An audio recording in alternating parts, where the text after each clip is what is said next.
కాంగ్రెస్ లో గ్రూపు తగాదాలు పార్టీ పరువును బజారుకీడుస్తున్నాయా? సోనియా గాంధీ నిర్ణయాలకు కట్టుబడి ఉంటామంటూనే స్థానిక నాయకత్వాన్ని వ్యతిరేకిస్తున్నారా? పార్టీని బలోపేతం చేయాల్సిన నేతలు రోజురోజుకు బలహీనపరుస్తున్నారా?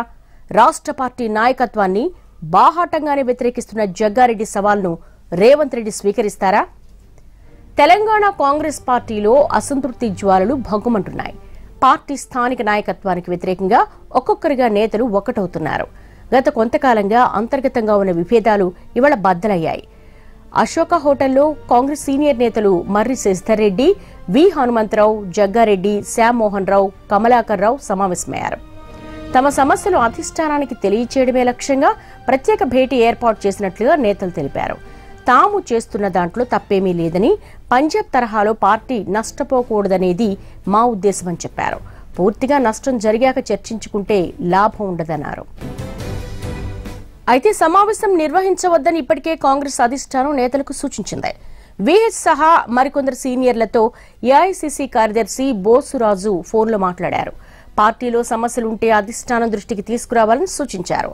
ఇలా సమావేశాలు ఏర్పాటు చేస్తే పార్టీకి వ్యతిరేకమనే భావన ప్రజల్లోకి వెళుతుందని, అది మంచిది కాదని హెచ్చరించారు.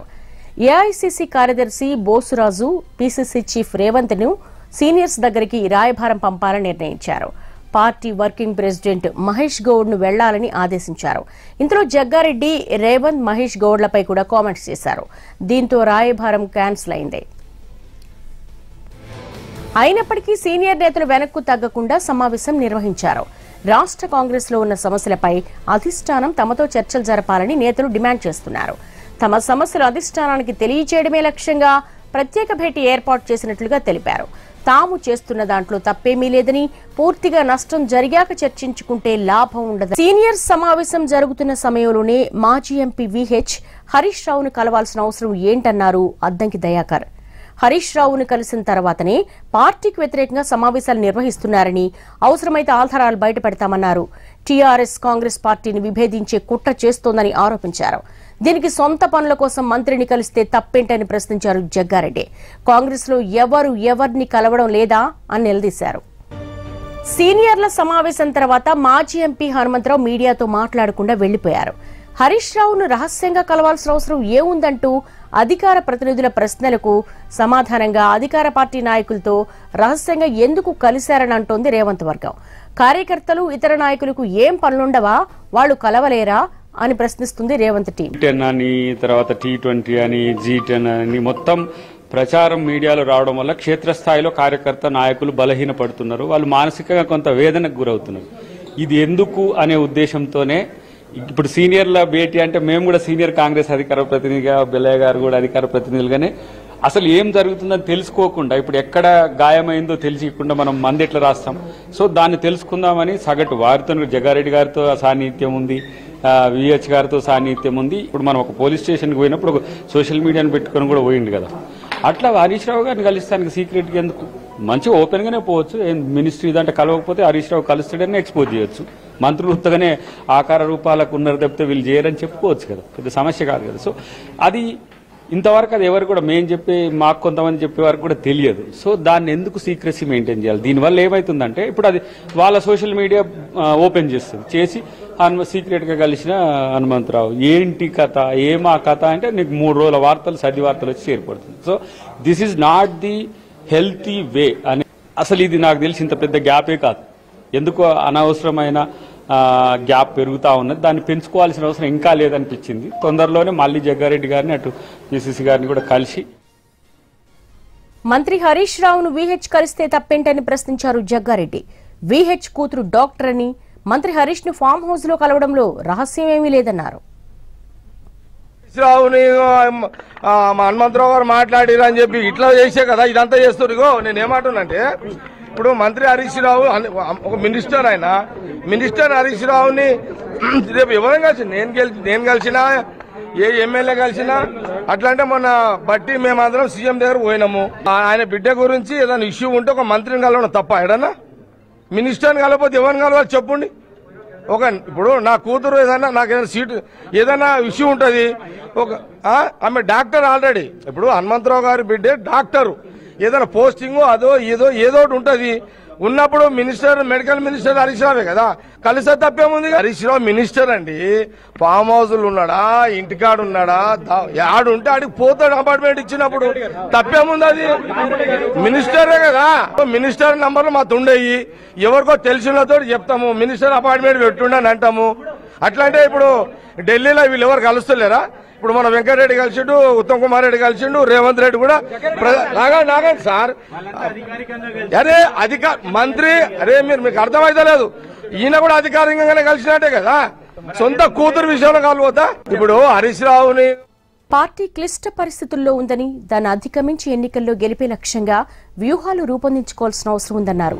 1989 ఎన్నికల్లో చెన్నారెడ్డి నాయకత్వంలో ఎలా గెలిచామో తెలుసుకోవాల్సిన అవసరం ఉందన్నారు.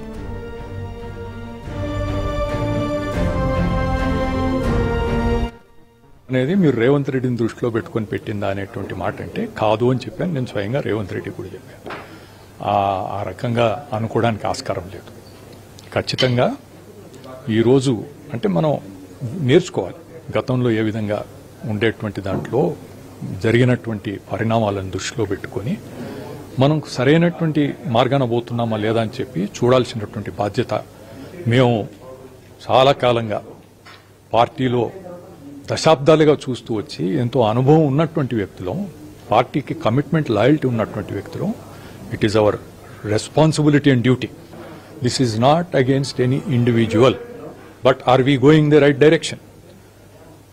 అధిష్టానం ఏ నిర్ణయం చేసుకున్నా పార్టీని ముందుకు నడిపించి మనం ఎన్నికల్లో గెలవాలనేటువంటి లక్ష్యం పెట్టుకుంటాం. 5 రాష్ట్రాల్లో పరాజయం, 2014-18లో రాష్ట్రంలో పరాజయం, దేశవ్యాప్తంగా కూడా 18-19లో ఓడిపోయినాం. క్లిష్టమైనటువంటి పరిస్థితుల్లో ఉంది కాంగ్రెస్. మనం దీంట్లో కాదంటే అయ్యేది కాదు.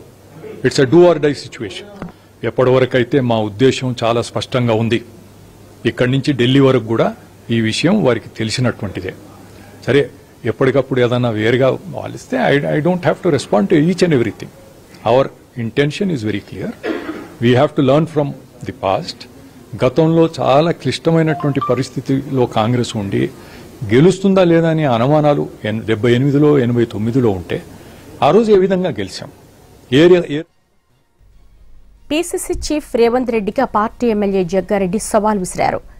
సంగారెడ్డిలో ఇండిపెండెంట్ గా పోటీ చేసి గెలుస్తానని, తనను ఓడిస్తే రేవంత్ రెడ్డే హీరో అన్నారు. పార్టీ సీనియర్ నేత వి హనుమంతరావు మంత్రి హరీష్ రావును కలిస్తే తప్పేంటని ప్రశ్నించారు. టీడీపీ పాలనలో కాంగ్రెస్ ఎమ్మెల్యేలు, కాంగ్రెస్ పాలనలో టీడీపీ ఎమ్మెల్యేలు అధికార పార్టీ నేతలను కలిశారని గుర్తు చేశారు. ఎవరా మమ్మల్ని సస్పెండ్ చేసేది? మీరు సోనియా గాంధీ, రాహుల్ గాంధీ అల్టిమేట్ డిసిజన్ తీసుకునేది. మీరెవరు చెంచగా ఇలా మాట్లాడేవాళ్ళు? మీకేం రైట్స్ ఉన్నాయి? మీరు ఉన్నారా? 2015లో రాహుల్ గాంధీ కాంట్రిబ్యూషన్ లో ఎవరేమి ఇచ్చారో చూడు చెప్తా నేను. అరే ఏం మాట్లాడుతున్నారు మీరు? తోకలేదు ముఖం లేదు మాట్లాడుతున్నారు. ఓకే, మీరు మాట్లాడుతున్నారు కదా గవర్నమెంట్ చేస్తాడని. అరే ఆయన మహాసుంటోళం లేకపోతే గవర్నమెంట్ ఎట్లా వస్తుంది? మేము మాలాంటి వాళ్ళం 60 మంది మీ పార్టీలో కష్టపడితేనే కదా గవర్నమెంట్ వచ్చేది. ఒక్కడే చేస్తాడు, ఎక్కడికేం చేస్తారా? పిచ్చి మాటలు మాట్లాడుతున్నారు. ఓకే, మీకు కావాలి అదే కదా. నేను రేపు రిజైన్ చేయమంటే మీరు ఛాలెంజ్ చేయండి, నేను రిజైన్ చేస్తా. నేను ఇండిపెండెంట్గా నిలబడతా, మీరు కాంగ్రెస్ అభ్యర్థిని పెట్టండి. తెలిపోతుంది ఇక రేవంత్ రెడ్డి ఈ రోజు మీద తెలిపోతుంది. జగ్గారెడ్డి మీరు ఛాలెంజ్ చేయండి.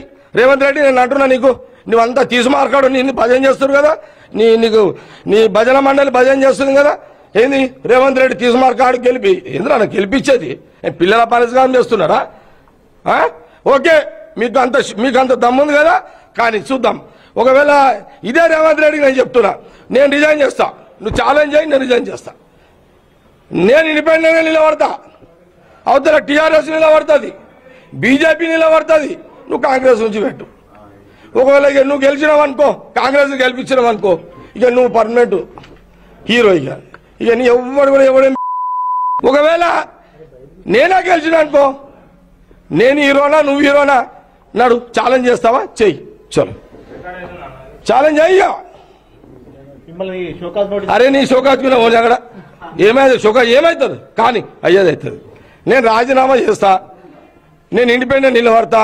హీరో అని భజన చేస్తున్నారు కదా భజన మండలి కాంగ్రెస్ లా కొంత లీడర్లు, వాళ్ళు కాంగ్రెస్ అభ్యర్థిని పెట్టమని చెప్పు. నేనేమంటున్నా, హీరో కదా అయినా ఇది ఈ భజన మండలి హీరో అంటున్నారు కదా.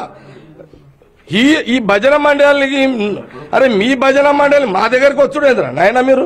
మళ్ళా కూడా చెప్తున్నా, టీఆర్ఎస్ నిలబడుతుంది, బీజేపీ నిలబడుతుంది, నేను ఇండిపెండెంట్ నిలబడతా.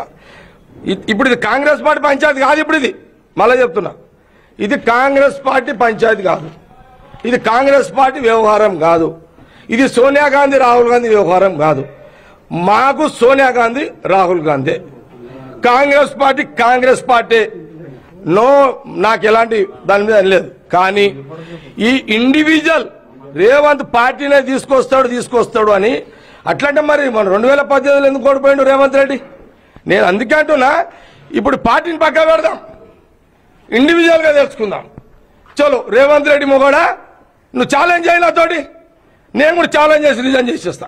ఆయన హీరో, నేను గెలిస్తే నేను హీరో, ఇద్దరు జీరోలు, ఇంకోటి హీరో అవుతాడు. ఛాలెంజ్ అయ్యి దమ్ముందా రా చూస్తా. ఇది పార్టీ వ్యవహారం కాదు, మళ్ళా చెప్తున్నా. కాంగ్రెస్ పార్టీని గెలిపించే నేత ఎవరు అసలు తెలంగాణలో? ఈ ఎలక్షన్ పెట్టుండి ఇద్దరు మధ్యన కాంగ్రెస్ కాదు, ఇక రేవంత్ రెడ్డి అంటారు. ఇప్పుడు కాంగ్రెస్ కూడా అంటలేరు వాళ్ళు. ఇది భజన మండలి సోనియా గాంధీ రాహుల్ గాంధీ అంటలే. ఇప్పుడు నువ్వు మీటింగ్ లో సోనియా గాంధీ రాహుల్ గాంధీ ఉండదు. ఇక ఎస్, నా అభ్యంతరం అంతా రేవంత్ రెడ్డి పార్టీ చెడగొడతాడు, పార్టీని కొంప ముస్తాడు. అతను ఫేర్ గేమ్ ఆడతలేడు, రాంగ్ గేమ్ ఆడుతున్నాడు. నేను ఇక స్టెప్ బై నాకు షోకాజినట్టు అంటున్నా ప్రతాప్, షోకాజినట్టు రాని ప్రతిరోజు రేవంత్ రెడ్డి ఎపిసోడ్ నేను మాట్లాడుతాను పొలిటికల్. ఎస్, అతను పర్సనల్ లైన్ లో పోతున్నాడు, నేను పర్సనల్ లైన్ లో పోతున్నా. ఆయన ఇండివిజువల్ షో చేస్తున్నాడు, నేను కూడా ఇండివిజువల్ షో చేస్తా. ఇది పార్టీ పంచాయతీ కాదు, పార్టీ వ్యతిరేకత లేదు. విన్నావా? పార్టీని కాదని ఓన్ చేసుకోవాలి, పార్టీ క్యాడర్ ని ఓన్ చేసుకోవాలని ట్రై చేస్తాను. 100% Congress party line, Sonia Gandhi Rahul Gandhi line. Individual నేను ఒప్పుకోను. నా ఊరికి నేనే హీరో, నాకెవడరా.